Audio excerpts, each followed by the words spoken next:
สวัสดีเพื่อนๆมื้อนี้ตุพุทธอยู่ที่งานเบอร์ลินมาราธอน2024นะซึ่งมื้อนี้ก็เป็นมื้อวันศุกร์ที่ว่าจะต้องมาฮับบีฟเพราะว่างานแข่งขันจะเป็นในวัน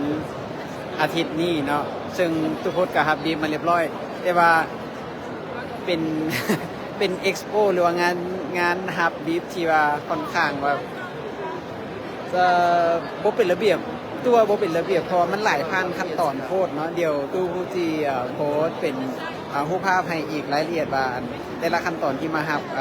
อยู่นี่มันมีหลายขั้นตอนหลายมันบ่ได้คือกับงานอื่นๆที่แบบหับแล้วหรือบ่ได้หับเสียนะมันผ่านขั้นตอนนำอิฐก็ต้องเป็น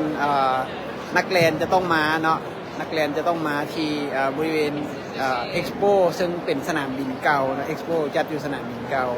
แล้วก็นั่นมันนักเรียนมาฮับบีฟในมื้อนี้หลา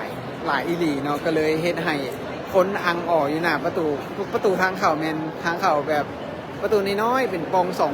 3ปองต้องนี้แย่กันเข้ามาเนาะเข้ามาหลายอีหลีเข้ามาแล้วต้องผ่านห้องโถงเข้ามาแล้วต้องมาผ่านประตูน้อยๆอีกแล้วต้องไปยางวนอ้อมอยู่ใ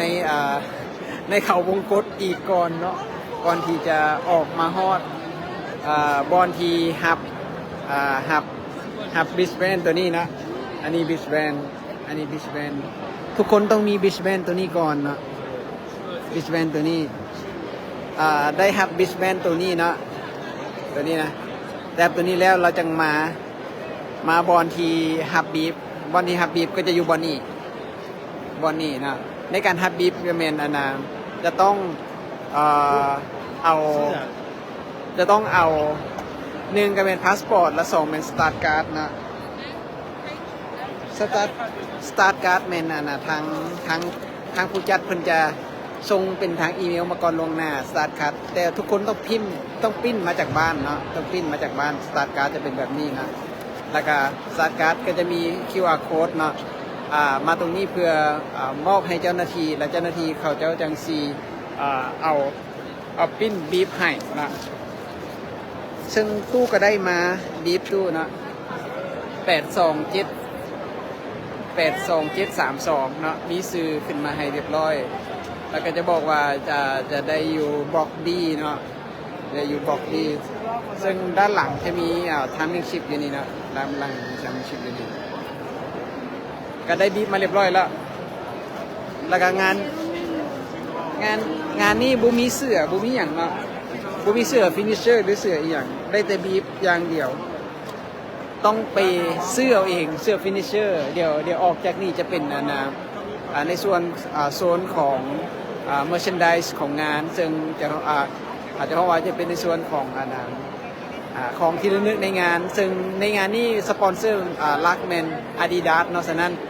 ของเมอร์แชนไดส์ทุกอย่างที่อยู่ในงานจะเป็นของ Adidas ทั้งหมดเดี๋ยวตุพุทธ